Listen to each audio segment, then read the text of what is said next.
মৰমৰ ছাত্ৰ ছাত্ৰীসকল আটাই মৰম ল'বা।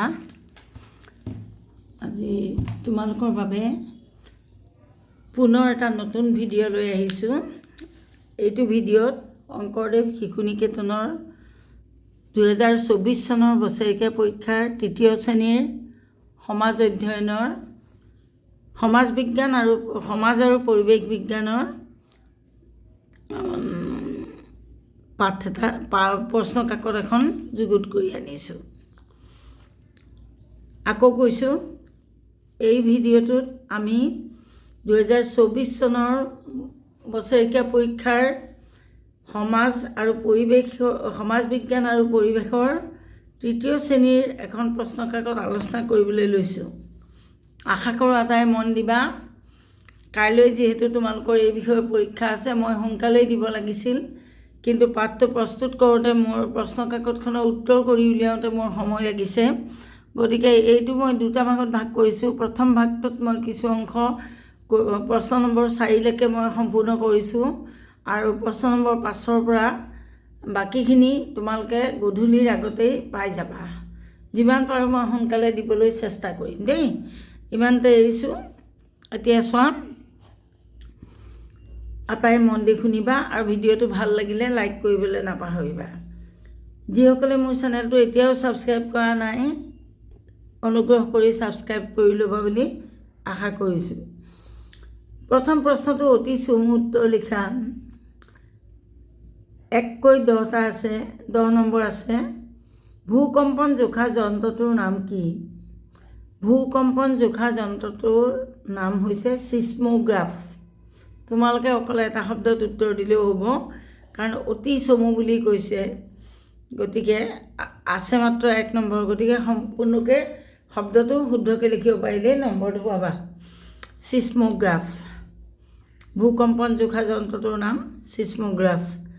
দ্বিতীয়টো প্ৰশ্ন চোৱা, ডিমাচা মহিলাই পৰিধান কৰা সাজপাৰৰ নাম কি? ডিমাচা মহিলাই যিটো সাজ পিন্ধে তাত 3টা বস্তু থাকে। এটা হৈছে ৰিগো, ৰিজাম্ফাইন আৰু ৰিখাওচা। শৰীৰৰ 3টা অংগ ঢাকিবৰ কাৰণে তেওঁলোকে গোটেই শৰীৰটো ঢাকিবৰ কাৰণে তেওঁলোকে 3টা বস্তু ব্যৱহাৰ কৰে। যেনেকৈ আমি অসমীয়া মহিলাই মেখেলা চাদৰ ব্লাউজ পিন্ধোঁ, ঠিক তেনেদৰে তেওঁলোকৰ ৰিগো, ৰিজাম্ফাইন আৰু ৰিখাওচা পিন্ধে। অ মোৰ আপোনাৰ দেশ গীতটোৰ ৰচক কোন? অ মোৰ আপোনাৰ দেশ গীতটো এইটো অসম সংগীত, অসমৰ জাতীয় সংগীত বুলি কয়। এই গীতটি ৰসৰাজ লক্ষ্মীনাথ বেজবৰুৱাই ৰচনা কৰিছিল। তাৰপিছত কৃষিৰ লগত জড়িত এটা উৎসৱৰ নাম লিখা। কৃষিৰ লগত জড়িত উৎসৱ বহাগ বিহু হয়, ভোগালী বিহুও হয়, কাতি বিহুও হয়, আৰু আমাৰ অসমৰে কৈছোঁ বাৰু, মই বেলেগ কোৱা নাই। আমি ভোগালী বিহুটো লৈছোঁ, কাৰণ ভোগালী বিহুটো আমাৰ শস্য চপোৱাৰ পিছত পালন কৰা এটা উৎসৱ। তাৰ পিছৰ প্ৰশ্নটো চোৱা, আহিলে আহোম ৰাজবংশৰ প্ৰতিষ্ঠাতা কোন? আহোম ৰাজবংশৰ প্ৰতিষ্ঠাপকজনৰ নাম হ'ল চাওলুং চুকাফা। চাওলুং চুকাফা। তাৰপিছতে প্ৰথম নম্বৰটো চোৱা, অসমৰ জনজাতিসকলে পালন কৰা যিকোনো এটি উৎসৱৰ নাম লিখা। অসমত বহুতকেইটা জনজাতিৰ লোক আছে, বড়ো, মিচিং, এনেদৰে বহুত আছে, তিৱা। আমি মিচিংসকলৰ আলি আই লৃগাংটোৰ কথা লিখিছোঁ। আলি আই লৃগাং ফাগুন মাহত প্ৰত্যেক বছৰ পালন কৰা হয়। এইটো মিচিং জনজাতিৰ দেই, এইটো মিচিংসকলৰ উৎসৱ। তাৰপিছত লক্ষ্মীনাথ বেজবৰুৱাদেৱৰ জন্ম ক'ত হৈছিল? লক্ষ্মীনাথ বেজবৰুৱাদেৱৰ জন্ম হৈছিল নগাঁৱৰ আহঁতগুৰিত। ক'ত? নগাঁও জিলাৰ আহঁতগুৰিত লক্ষ্মীনাথ বেজবৰুৱাদেৱৰ জন্ম হৈছিল। বীৰ চিলাৰায়ৰ প্ৰকৃত নাম কি আছিল? বীৰ চিলাৰায়ৰ প্ৰকৃত নাম আছিল শুক্লধ্বজ সিংহ। শুক্লধ্বজ সিংহ। তাৰপিছত অসমৰ আন্তঃৰাষ্ট্ৰীয় বিমানবন্দৰটোৰ নাম কি?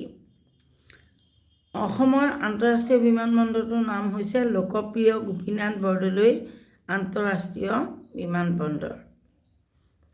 ইয়াৰ পিছৰ প্ৰশ্নটো চোৱা, অসমৰ মাজেৰে বৈ যোৱা নদীখনৰ নাম কি? অসমত বহুত নদ নদী আছে, কিন্তু মাজেৰে বৈ যোৱা নদীখন হৈছে ব্ৰহ্মপুত্ৰ নদী। তাৰপিছত খালী ঠাই পূৰণ কৰা, যিকেইটা খালী ঠাইত লিখিবলগীয়া শব্দ সেইকেইটা মই ৰঙাৰে লিখি দিছোঁ। ক, অতি ব্যস্ত আলিবাট পাৰ হ'বলৈ ডেছ চিন দিয়া থাকে। কি চিন দিয়া থাকে? Zebra crossing. Zebra crossing. খ, উৎসৱসমূহ ঘাইকৈ ডেছ আৰু ডেছৰ লগত জড়িত। ধৰ্ম আৰু কৃষিৰ লগত জড়িত, বা কৃষি আৰু ধৰ্ম লিখিলেও ভুল নহয়, আগত যিকোনো এটা আগত লিখিলেই হ'ল। তাৰপিছত আজৰি সময়ত কৰা কামে আমাৰ মনত আনন্দ দিয়ে। আজৰি সময়ত কৰা কামবোৰ ইংৰাজীত আমি যিটো হবি বুলি কওঁ, আজৰি সময়ত আমি কোনবোৰ কাম কৰোঁ যিবোৰ আমাৰ কৰি ভাল লাগে, গতিকে ই মনত আনন্দ দিয়ে। ঘ, আলিবাটত সদায় নিজৰ ডেছৰে যাব লাগে। নিজৰ বাওঁ কাষেৰে, যিটো নিজৰ বাওঁ ছাইড, যিটো নিজৰ বাওঁফাল, সেইফালেদি সেই কাষেদি যাব লাগে। আমি বিদ্যালয়ত ডেছ সুচাৰুৰূপে মানি চলিব লাগে। কি মানি চলিব লাগে? নীতি নিয়ম। আমি বিদ্যালয়ৰ নীতি নিয়ম সুচাৰুৰূপে মানি চলিব লাগে। সুচাৰুৰূপে মানে হৈছে ধুনীয়াকৈ, ভালকৈ।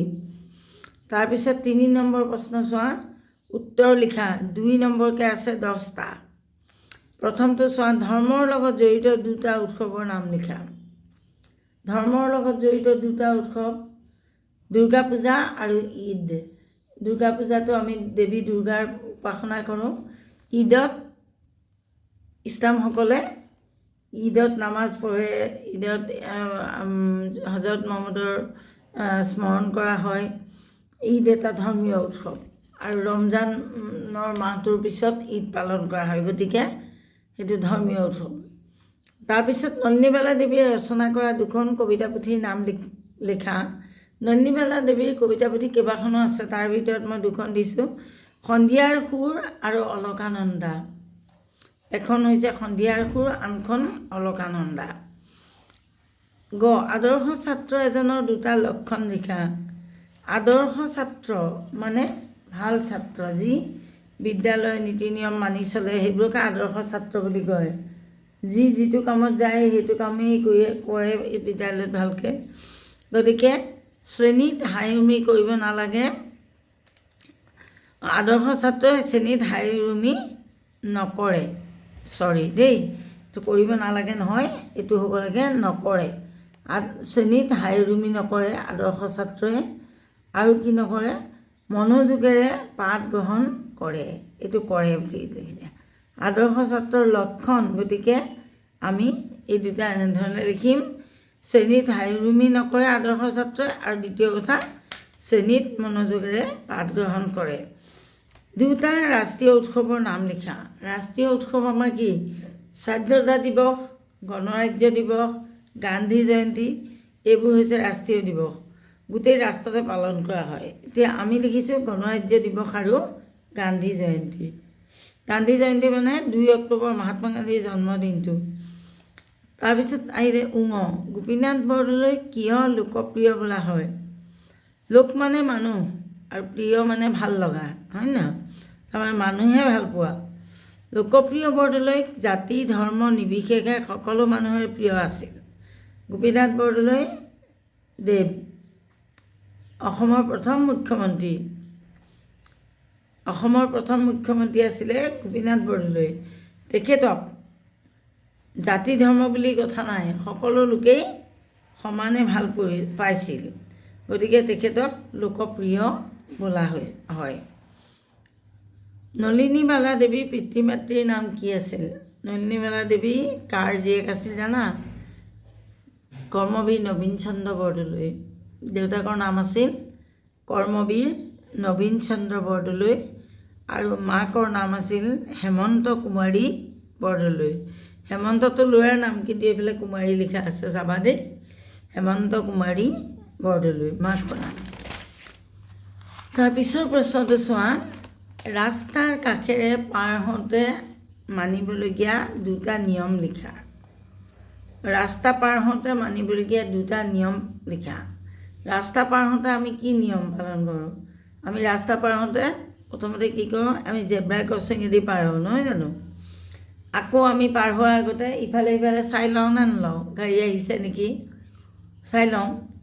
আকৌ আমি বেলেগ গাড়ী আগেদি পাৰ নহওঁ, নহয় জানো? গতিকে গাড়ী অহা দেখিলে পাৰ নহওঁ। গতিকে আমি ৰাস্তা পাৰ হওঁতে মানিবলগীয়া দুটা নিয়ম হৈছে জেব্ৰা ক্ৰচিঙেদি পাৰ হ'ব লাগে আৰু গাড়ী বা আন যান বাহনৰ আগেদি পাৰ হ'ব নালাগে। নিকেতনত পালন কৰা দুটা উৎসৱৰ নাম লিখা। নিকেতনত পালন কৰা দুটা উৎসৱ হৈছে শংকৰদেৱৰ তিথি আৰু সৰস্বতী পূজা। শংকৰদেৱৰ তিথি পালন কৰে নিকেতনত আৰু সৰস্বতী পূজা পালন কৰে। দুখন জনপ্ৰিয় দৈনিক বাতৰি কাকতৰ নাম লিখা। দুখন জনপ্ৰিয় বাতৰি কাকত হৈছে নিয়মীয়া বাৰ্তা আৰু দৈনিক অসম। নিয়মীয়া বাৰ্তা আৰু দৈনিক অসম দুখন জনপ্ৰিয় বাতৰি কাকত। 4 নম্বৰ প্ৰশ্নটো চোৱা, ক অংশৰ লগত খ অংশ মিলাই লিখা। দুইটা অমিলকৈ দিয়া আছে, আমি আঁচ টানি পেলাই মিলাব লাগে। এতিয়া ৰাভা, অসমীয়া, মিচিং, বড়ো, কাৰ্বি, এইফালে জাতিকেইটাৰ নাম দিছে আৰু এইফালে দিছে সাজ পোছাকৰ নাম। মেখেলা চাদৰ, পিনিকামফ্লাং, ৰিয়ান কাণ্ডুং, এগেগাছেৰ আৰু দখনা। এতিয়া ৰাভাসকলে কি পিন্ধে? ৰিফান কাণ্ডুং। অসমীয়াসকলে কি পিন্ধে? মেখেলা চাদৰ। এইবোৰ মহিলাৰ সাজপাৰ দেই। মিচিংসকলে কি পিন্ধে? এগেগাছেৰ। কাৰ্বিসকলে কি পিন্ধে? পিনিকামফ্লাং। তাৰপিছত এইকেইটা তোমালোকে বড়োসকলে দখনা, এনেদৰে চাব লাগে। এইখিনিলৈকে আমি প্ৰথম ভিডিঅ'টো দিলোঁ। এতিয়া 4 নম্বৰৰ পৰা আমি দ্বিতীয় ভিডিঅ'টো কৰিম দেই।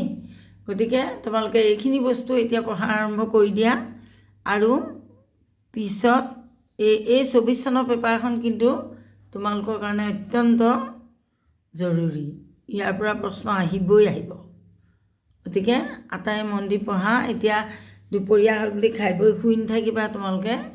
আকৌ মই ইখন পেপাৰ কৰি ইটো অংশ কৰি যিমান সোনকালে পাৰোঁ তোমালোকক দিবলৈ চেষ্টা কৰি আছোঁ। তোমালোকে মাজে মাজে মোবাইলটো চাই থাকিবা দেই। মোৰ ক্লাছ যাব, মোৰ ভিডিঅ' যাব, হা। গতিকে তোমালোকে সময়মতে মন কৰি থাকিবা। মই 4-5টা বজাৰ আগতে দিবলৈ চেষ্টা কৰিম। ৰাখিছোঁ।